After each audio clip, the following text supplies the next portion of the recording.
বর্ষাকাল মানেই বৃষ্টি, স্যাঁতস্যাঁতে আর্দ্রতা। এই সময় আমরা আমাদের সমস্ত ইলেকট্রনিক গ্যাজেটস নিয়ে কম বেশি সমস্যায় পড়ে থাকি। হিয়ারিং এডও ইলেকট্রনিক গ্যাজেটস এর মধ্যেই পড়ে। তাই আমরা আজকের এপিসোডে জেনে নেব যে হিয়ারিং এডকে এই সময় আমরা কিভাবে টেক কেয়ার করব, মেনটেনেন্স করব, যাতে ওটা আমরা লং টার্ম ইউজ করতে পারি ভালোভাবে। নমস্কার, আমি অলিক রায়।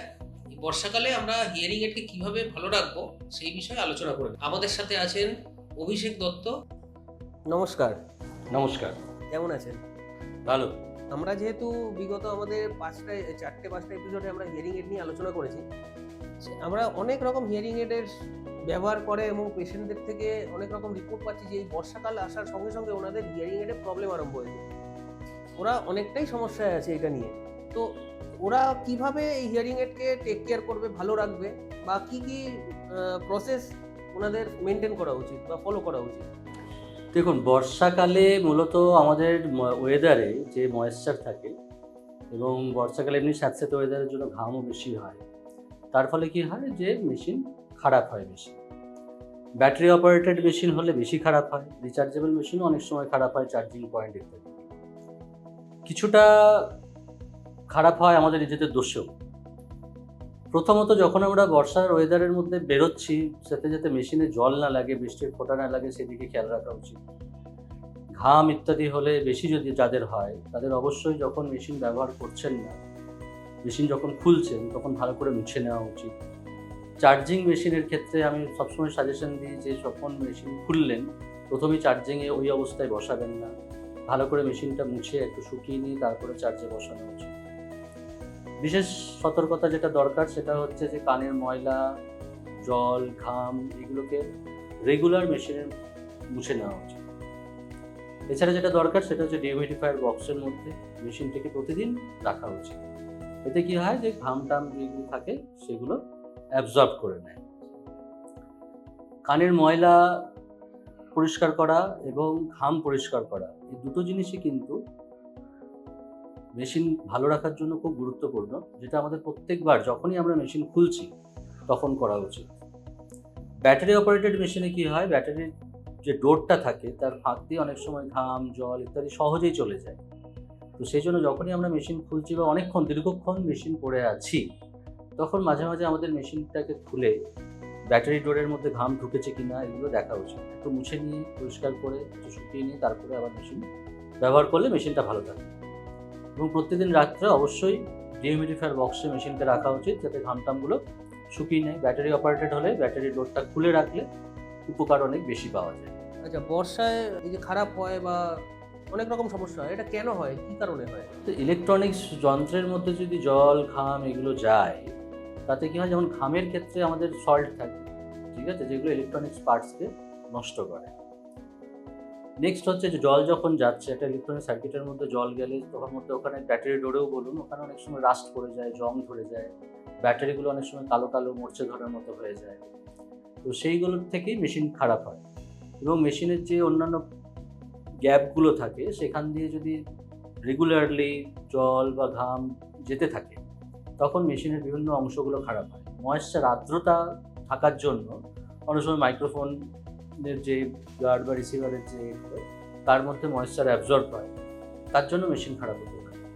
তো সেই জন্য ডিহিউমিডিফায়ার বক্সে মেশিন রাখাটা খুব গুরুত্বপূর্ণ, যাতে সারাদিন ধরে যে অ্যাবজর্পশনটা হলো সেটাও ড্রাই করে দেয়। যত ড্রাই করবে তত জিনিসটা ভালো থাকে। হিয়ারিং এডও কি মানে অন্যান্য ইলেকট্রনিক্সের মতন, বা স্পেশালি মোবাইল যেরকম ওয়াটারপ্রুফ পাওয়া যায়, স্মার্টফোন, তো হিয়ারিং এডও কি এরকম ওয়াটারপ্রুফ কোনো ক্যাটাগরি আছে? হেয়ারিং এডও ওয়াটারপ্রুফ হয়, তবে বেশিরভাগ হেয়ারিং এডই water resistant. Waterproof hearing aid কিছু আছে, হাই রেঞ্জের মডেলের ওয়াটারপ্রুফ হেয়ারিং এড পাওয়া যায়, তবে বেশিরভাগ হেয়ারিং এডই এখন ওয়াটার রেজিস্ট্যান্ট।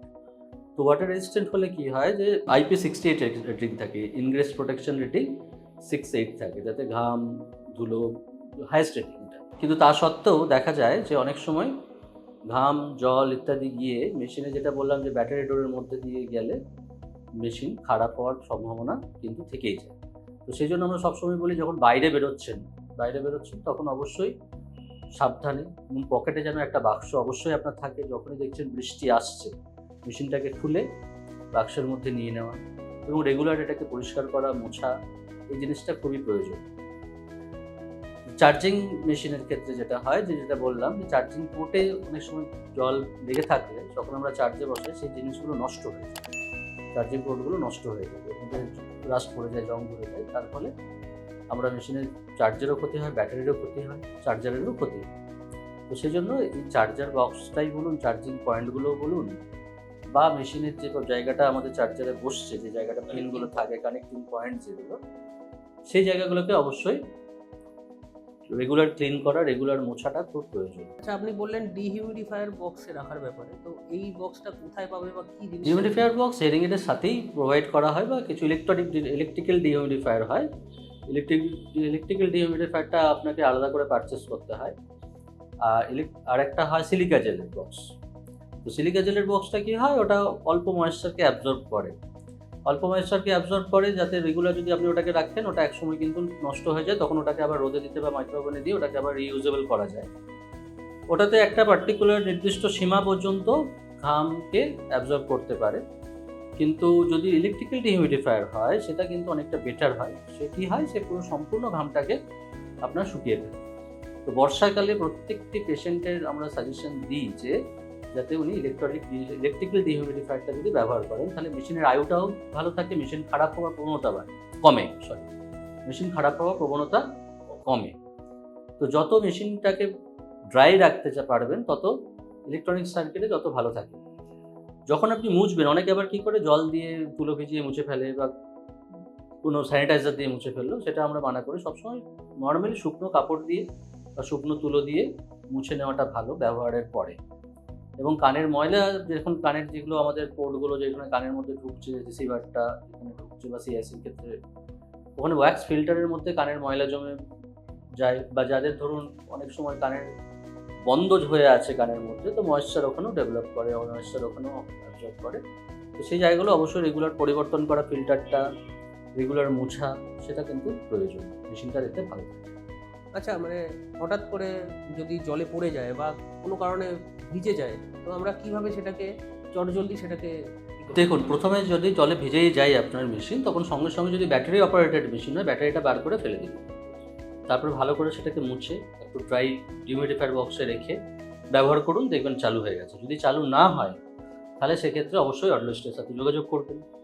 রিচার্জেবল মেশিনের ক্ষেত্রেও যদি হয়, অবশ্যই মুছে নিয়ে ড্রাই করে চার্জে বসাবেন। যদি দেখেন চার্জ হচ্ছে, মেশিন চালু হচ্ছে, ভালো। না হলে অডলস্টের কাছে যেতে হবে। যদি ব্যাটারি লিকেজ হয় মেশিনে, সেক্ষেত্রে কিন্তু ওয়ারেন্টির সমস্যা হয়, ঠিক আছে? তবে জলে ভেজা ইত্যাদির ক্ষেত্রে অনেক সময় ওয়ারেন্টিটা পাওয়া যায়, তবে সেটা ডিপেন্ড করে যে কতটা ড্যামেজ হয়েছে।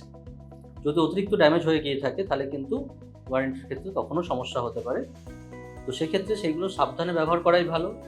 যদি জলে পড়ে যায়, অবশ্যই প্রথমে ব্যাটারি অপারেটেড হলে ব্যাটারি খুলে ফেলতে হবে, সেটা ড্রাই করতে হবে, তারপরে আবার ব্যাটারি লাগিয়ে দেখতে হবে মেশিনটা চলছে। যদি চলে ভালো, যদি না চলে তখন অডিস্টের কাছে যোগাযোগ করলে তিনি সেটাকে নেক্সট কী করতে হবে সেটা আপনাকে সাজেশন দেবে। এই ইয়ার ওয়্যাক্সের সমস্যাটা কি বর্ষাকালে বাড়ে না?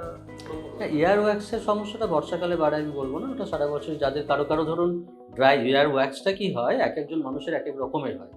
কারো একটু ভেজা ভেজা হয়, নরম হয়, কারো শুকনো হয়। নরম হলেই সেটা কী হয়, অন ফিল্টারের মধ্যে আরআইসি মেশিন বা সিএইচসি মেশিনের ক্ষেত্রে তখন কিন্তু সেটা গিয়ে আটকে যায়, তখন সমস্যাটা হয়। তো সেই জন্য সবসময় ওটাকে পরিষ্কার রাখাটা, যত্ন করাটা ভালো। তো বর্ষাকালে যদি আপনাকে ভালো মেশিন রাখতে হয়, প্রথমত রেগুলার ব্যবহার যখন আপনি মেশিন করছেন, সেটাকে শুকনো রাখা, পরিষ্কার রাখা, সেটা হচ্ছে মূল বিষয়। এবং যাতে জল থেকে সাবধানে না পড়ে যায়, ভিজে না যায়, সেই ব্যাপারে খেয়াল রাখা। আপনাকে একান্ত বর্ষার মধ্যে বেরোতেই যদি হয়, তাহলে পকেটে অবশ্যই একটা বাক্স থাকবে। যদি দেখেন বৃষ্টি আসছে, মেশিনটাকে খুলে বাক্সের মধ্যে ভরে নেওয়া, এবং যদি কোনো কারণে ভিজে যায়, সেটাকে ভালো করে আগে ব্যাটারিটা বার করে দিয়ে মুছে নিয়ে, শুকিয়ে নিয়ে ডিহিউমিডিফায়ার বক্সে তারপরে ব্যবহার করা উচিত। এবং অবশ্যই ছাতা বর্ষাতে ব্যবহার করতে পারেন। বাচ্চাদের ক্ষেত্রে অনেক সময় সমস্যা হয়, বাচ্চারা স্কুলে যখন যাচ্ছে, যে সময়টা রাস্তায় আছে, সেই সময়টা বাদ দিয়ে যদি আপনি স্কুলে গিয়ে আবার পড়িয়ে দেন, সেটা বেটার, ঠিক আছে?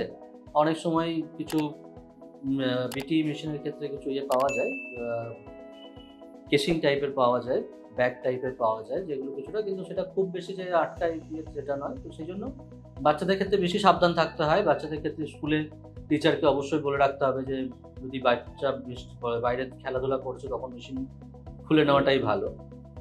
এই ধরনের জিনিসগুলো বর্ষাকালে একটু মেনটেন করলে ভালো হয়।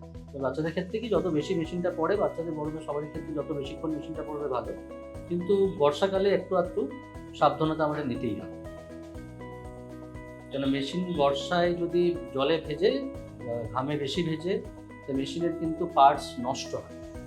এতে কী হয়, মেশিনের ওভারঅল যে লাইফ পারফরমেন্সটা বলুন, শব্দ কমে যায়, শব্দ অনেক সময় ডিস্টর্টেড হয়ে যায়, বা কখনো কোনো ক্ষেত্রে শব্দ নাও আসতে পারে। তো এই ধরনের কোনো যদি সমস্যা চলে আসে মেশিনে, অবশ্যই দ্রুত অডিওলজিস্টের সাথে যোগাযোগ করতে হবে, আপনার সেন্টারে যেতে হবে ক্লিনিকে। সেখানে তারা নেক্সট কী করতে হবে, যদি ম্যানুফ্যাকচারের কাছে পাঠাতে হয় তারা পাঠাবে। আপনার ওয়ারেন্টির মধ্যে থাকলে সেটা ওয়ারেন্টির মধ্যে কভার হলে পেয়ে যাবেন, যদি না হয় তখন আপনার হয়তো চার্জেস অ্যাপ্লিকেবল হলেও হতে পারে। আচ্ছা, তাহলে মানে সমস্যা হোক বা না হোক, এই বর্ষাকালের এই সময় পিরিয়ডটায় কতদিন পর পর আমরা নিয়মিত সার্ভিসিং এ আসলে মোটামুটি একটু সমস্যা এড়াতে পারবো? সার্ভিসিংয়ের ব্যাপার নয়, একবার অডিওলজিস্টের সাথে ভিজিট করতে পারেন আপনি। বর্ষাকালে 3 মাসের একটা যে পিরিয়ড, 3-4 মাসের আমাদের কলকাতাতে বিশেষ করে যদি 3-4 মাস ধরে আমাদের বর্ষা চলে, এই সময়টা একবার কি দুবার যদি দরকার মনে হয় আপনার অডিওলজিস্টের সাথে ভিজিট করুন। যদি এই গাইডেন্সগুলো আপনার মনে হয় আরও পরিষ্কারভাবে চোখের সামনে কীভাবে দেখে নেবেন, হেডিংয়েরটা কীভাবে পরিষ্কার করবেন বা কীভাবে রাখবেন, ডিহিউমিডিফায়ার বক্স কীভাবে ইউজ করবেন, সেগুলোর জন্য আপনি অবশ্যই একজন অডিওলজিস্টের সাথে, আপনার যে অডিওলজিস্ট আছেন তার কাছে গিয়ে সেই পরামর্শগুলো নিতে পারেন। আর এমনি যদি কোনো অসুবিধা না হয়, নর্মালি আমরা বলি কিছু হোক বা না হোক 6 মাস কি 1 বছরে আপনার একবার অবশ্যই অডিওলজিস্টকে ভিজিট করা উচিত। বর্ষাকালে একবার অবশ্যই জেনে নেওয়া উচিত, যাওয়া উচিত যে মেশিনের ফাংশন ঠিক আছে কিনা এবং সেটা পরিষ্কার পরিচ্ছন্ন কীভাবে রাখবেন জেনে নিলে কী হবে, আপনার জিনিসটা ভালোভাবে ব্যবহার যত করতে পারবেন, আপনার মেশিনটা ভালো থাকবে, সোনাত ভালো থাকবে। কারণ অনেক সময় মেশিন খারাপ হওয়ার পরে পেশেন্টরা আপসেট হয়ে যায়, ভাবে যে মেশিন নিলাম তারপরে খারাপ হয়ে গেল, এতবার করে খারাপ হলো। অনেক সময় বর্ষায় এমনিও আমি দেখেছি যে 2-3 বার খারাপ হয়ে গেছে, ঠিক আছে, কিন্তু সেটা কিন্তু মেশিনটাই যে খারাপ হয়ে গেছে তা তো নয়। কোনো ক্ষেত্রে এই ধরনের ইউজের গন্ডগোলের জন্য সেটা আমাদের অজান্তেই হয়তো আমরা জানি, আমরা ভাবি আমরা হয়তো ঠিকভাবে ব্যবহার করছি, কিন্তু আমাদের অজান্তেই মেশিন অনেক সময় আমরা মিসইউজ করে ফেলি। তো সেক্ষেত্রে অবশ্যই একবার অডিওলজিস্টের কাছে জেনে নেওয়া যে কীভাবে আমি এটাকে ব্যবহার করব যাতে মেশিনটা ঠিকঠাক থাকে। তাহলে আমরা আজকে বর্ষাকালে কিভাবে হিয়ারিং এডকে টেক কেয়ার করব, মেনটেন করব, কীভাবে ভালো রাখবো, এই নিয়ে প্রায় সব কিছুই আমরা জানতে পারলাম। তাও ভিউয়ার্সদের বলবো, আপনাদের যদি আরও কিছু কোয়েরি থাকে আপনারা কমেন্টে লিখুন, আমরা অবশ্যই তার উত্তর দেব, বা আমাদের পরের এপিসোডে সেই টপিক নিয়ে আমরা আবার আপনাদের সঙ্গে কানেক্ট করব। আমাদের পডকাস্ট চ্যানেলটিকে সাবস্ক্রাইব করুন, আমাদের ভিডিওটিকে লাইক করুন এবং শেয়ার করুন। নমস্কার।